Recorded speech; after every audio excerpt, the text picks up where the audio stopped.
ध्यान योग, समाधि साधना, प्राण विखंडन, आत्म साक्षात्कार आदि अलौकिक एवं पारलौकिक शक्तियों की ज्ञाता एवं मार्गदर्शक योगी हरिओम दास जी सफल जीवन जीने की कला सिखाते हैं। आप श्री पर बाल्यकाल से ही ईश्वरीय कृपा शक्तिपात है। मैं योगी हरिओम दास आइए लेकर चलता हूँ आत्म साक्षात्कार की ओर। मैं तड़फ रहा हूँ कि आप ऐसी अलौकिक क्रियाओं से क्यों वंचित हैं। आइए आत्म साक्षात्कार की ओर चलें और अनुभूति कर कर अपने जीवन को सफल बनाएं, अपने जीवन के समस्त संकट को दूर करें। आइए आत्म साक्षात्कार की ओर चलें, एक बार अनुभव करके देखिए।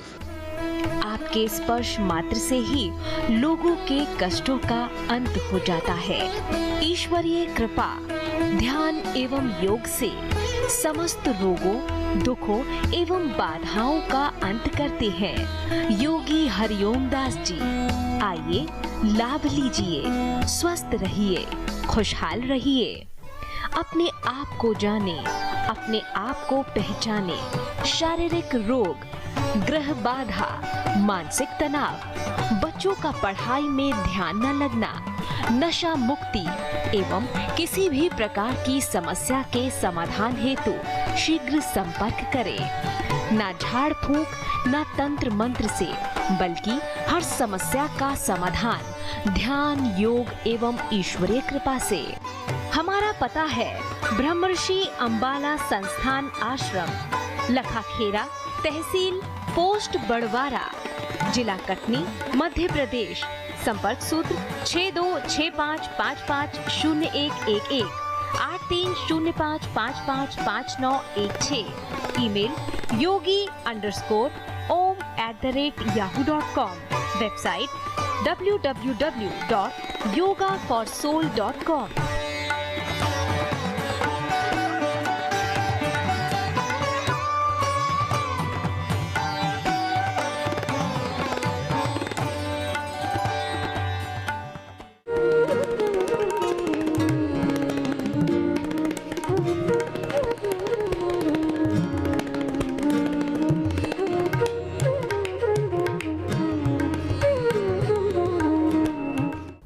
दर्शकों नमस्कार।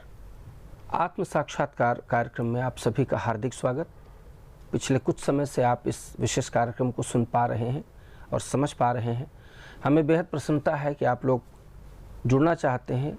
बहुत सारे फ़ोन आ रहे हैं और तमाम लोगों के मन में अलग अलग तरह के प्रश्न जो थे, उन प्रश्नों के माध्यम से लोग अपनी सहभागिता से जुड़ रहे हैं और बहुत अच्छा लग रहा है।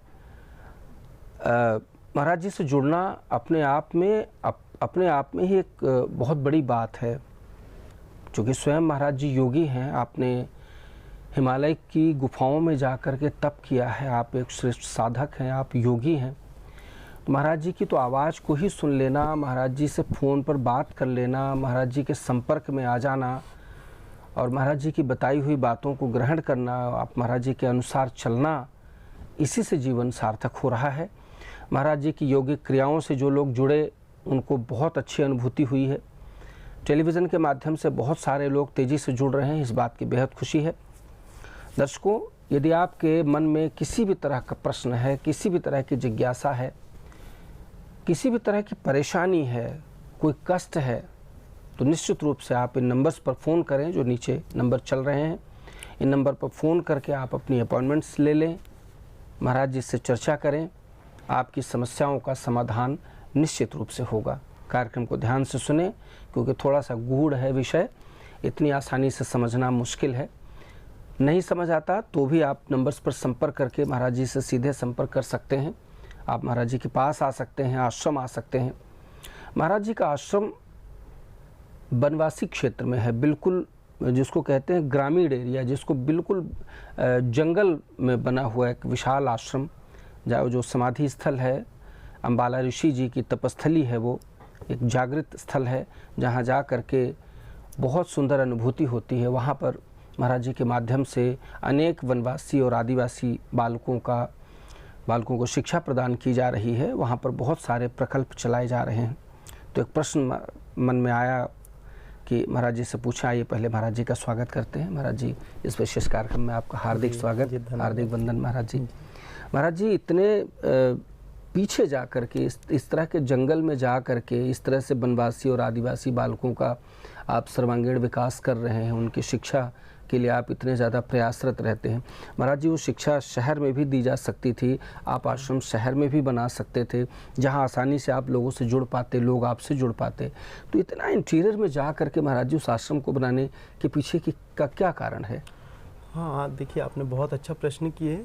दरअसल में देखिए, आज के परिवेश में आप देख रहे हैं कि चाहे कोई अन्यथा न लें, चाहे साधु संत, समाज सेवी या जो भी लोग हैं, सब ग्रामीण को छोड़ के शहर की ओर भाग रहे हैं। जब ग्रामीण को छोड़कर शहर की ओर सब भाग रहे हैं और जिनकी क्षमता ग्रामीण से शहर जाने की नहीं है, जो शिक्षा से वंचित हैं, जो जरा भी शिक्षित है वो शहर में जा रहा रोजी रोटी के लिए, रोज़मर्रा की ज़िंदगी के लिए, पर जो शिक्षित नहीं है वो एक ग्रामीण में धीरे धीरे और नीचे की ओर जाता जा रहा। हमारे साधु संत भी आज शहर में जा रहे हैं कि बड़े स्कूल खोलें, बड़े विद्यालय खोलें, योगाचार बने, दुनिया भर की चीज़ें बने, या फिर शहर के लोगों का सहयोग लेके शहर में ही लगाएं ताकि शहर के लोग ही लगें।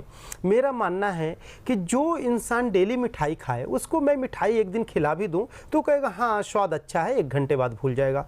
मैं तो ग्रामीण अंचल में ऐसे ऐसे जगह जाकर देखा कि शिक्षा, लाइट, शासन की इतनी योजनाएँ होती हुई भी आज भी वह इन योजनाओं से वंचित हैं।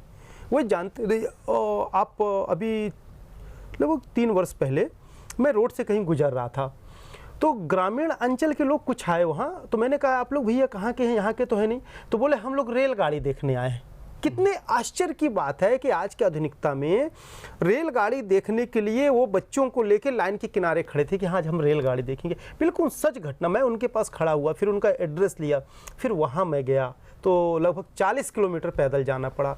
मुझे प्रेरणा आई कि क्यों मैं जीवन पर्यंत ग्रामीण अंचल में ही सेवा करूंगा, और शहर की ओर तो सब भाग रहे हैं, मैं उन्हें मिठाई खिलाना चाहता हूं, उन्हें वह स्वाद देना चाहता हूं जो उस स्वाद को कभी नहीं पाए, कभी नहीं पाए।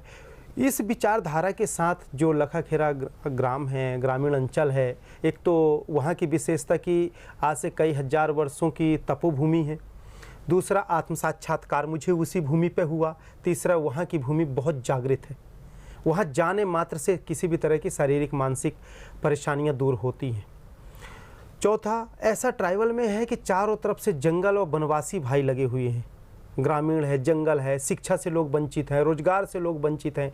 ऐसे मतलब संसार की दुनिया को उन्होंने देखा ही नहीं, इवन मजदूरी भी ढंग से नहीं कर सकते हैं। तो मेरे अंदर प्रेरणा आई कि हर साधु संत समाज सेवी तो शहर में जाके सेवा कर रहे हैं जहाँ सेवा की ज़्यादा आवश्यकता नहीं है, हर घर पे शिक्षित लोग हैं। हमें सेवा ही करना है तो हम ऐसी जगह सेवा करें जहां रियल में लोगों की सेवा की ज़रूरत है, सहयोग की ज़रूरत है। और पिछले 15 वर्षों से आश्रम पे आसपास के गरीब, दिव्यांग, बेसहारा बच्चों को निःशुल्क शिक्षा प्रदान करते हैं। आप लोग आइए, आश्रम की वास्तविकता को देखिए। लफ्ज़ों से तो सभी कहते हैं, बेहतर है कि प्रैक्टिकल की ओर चलें। आप लोग आकर देखें कि किस स्थिति में हम 15-20 वर्षों से बच्चों को शिक्षा दे रहे हैं, और इसके बाद हम कोई गवर्नमेंट का ऐड भी नहीं ले रहे हैं। आप सब लोगों के सहयोग, आप सब लोगों के विचार का सहयोग, शारीरिक, मानसिक, आर्थिक, दैहिक, वैदिक, मतलब सहयोग कई तरह के होते हैं। तो आप सभी लोगों के सहयोग से यह छात्रावास चलाकर बच्चों को शिक्षा प्रदान कर रहे हैं। और मेरा विचार है कि जितना जंगल ट्राइबल में जाएँ, ग्रामीण अंचल में जाएँ, तो वहाँ सेवा करें जहाँ लोगों की सेवा जरूरत है। शहर से हमें ग्रामीण की ओर जाएं। हर ग्रामीण शहर की ओर भाग गया, हमारे प्राकृतिक औषधियाँ, प्राकृतिक खान पान, अब कुछ नहीं रह गया। इसीलिए हर महीने ऐसी 10 बीमारियों पे साइंटिस्ट रिसर्च करती है और 10 बीमारी नए नए पैदा होते हैं, क्योंकि हम प्राकृतिक वातावरण से दूर भाग रहे हैं। और हम आप सब लोगों को प्राकृतिक वातावरण, प्राचीन तपोभूमि की ओर लेकर आना चाहते हैं। वहाँ पर आगामी एक गुरुकुल ध्यान योग केंद्र खोलने का भी विचार चल रहा। अभी छोटा सा गौशाला है, बच्चों को शिक्षा 20 वर्षों से दे रहे हैं। और भी सामाजिक कार्य चल रहा है, जो मेरा नहीं है यह कार्य, यह देशवासी सामाजिक लोगों का और सभी श्रद्धालुओं का है। आश्रम ट्रस्ट है, संस्था है, लोगों के दान सहयोग से आयकर की धारा 80G के तहत कर मुक्त भी है। और ये 10 वर्ष पुराना रजिस्ट्रेशन है, मतलब आप आंकड़ा लगा लीजिए कि 2007 से ये सेवा चल रही है। जो हम कहते नहीं, परमात्मा की सेवा है, परमात्मा का है। यदि कोई कुछ करता है, कोई कुछ लगाता है, तो उसका पुण्य उन्हें मिलेगा। जिस प्रकार कहीं के बैंक में कोई रखे पैसा, ब्याज उसके मालिक को मिलता है। उसी तरह यह कार्यक्रम में एक माध्यम हूँ, करने वाले तो आप सब लोग हैं। आप लोग करेंगे, उसका पुण्य और लाभ आप लोगों को मिलेगा। और शिक्षा में ही इसलिए करना चाहता हूँ कि समाज का और देश का विकास, प्रथम सर्वांगीण विकास शिक्षा पर निर्भर है। यदि शिक्षा है तो समाज का विकास है, समाज का विकास है तो देश का विकास है। तो देश, राष्ट्र, समाज शिक्षा पर है। तो मैं वृद्धाश्रम के लिए तो खिलाफ हूँ, शिक्षा की ओर चलना चाहता हूँ। क्योंकि वृद्धाश्रम हम खोल के क्या करेंगे? हम उन माताओं पिताओं को, बच्चों को ये शिक्षा दें कि वृद्धों को भगवान तुल्य रखकर घर में रखें। अरे हम बड़े बड़े महल बनाकर, बिल्डिंग बनाकर सारे वृद्धों को क्यों हम अपने पास रखें? वृद्ध तो माँ हमारे भी हैं, आपके भी हैं।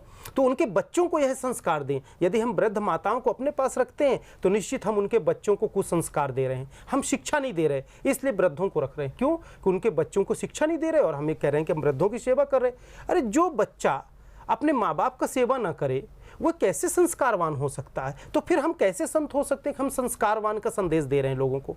इसलिए सभी दर्शकों से कहूँगा कि वृद्धा आश्रम नहीं, बल्कि घर पे ही वृद्धों को भगवान तुल्य पूजें। और उनका पूजा करना, उनकी सेवा करना साक्षात परमात्मा की सेवा है। और ऐसे परमात्मा की सेवा जब हम घर पे करके शांति और सुकून और सुख शांति चैन पा सकते हैं तो हम ऐसों को दूर क्यों करें? बल्कि वृद्धाश्रमों से निवेदन है कि ले लेकर अपने घर जाएं पुनः और आरती उतार कर माता पिता की पूजा करें और धन समृद्धि से बिल्कुल भर जाएं आप लोग। लक्ष्मी की कृपा होगी आप पे, क्योंकि लक्ष्मी स्वरूप होते हैं चौथेपन में लोग। इसलिए क्योंकि भगवान परीक्षा लेता है बच्चे का। आज हम माँ बाप को भेजेंगे वृद्धाश्रम, कल को हमारे माँ बाप हमें हमारे बच्चे हमें भेजेंगे। तो ये तो जीवन की लाइफ साइकिल है, रूटीन है। जैसा करेंगे वैसा पाएंगे, सांस से देंगे सांस से पाएंगे। इसलिए मैं शिक्षा की ओर चलना चाहता हूँ ताकि समाज और देश सुधरे। आप लोग भी सहयोग करें, एक बार आश्रम आकर वास्तविकता स्थिति को देखें, बेहतर रहेगा आप लोगों के लिए। बिल्कुल महाराज जी।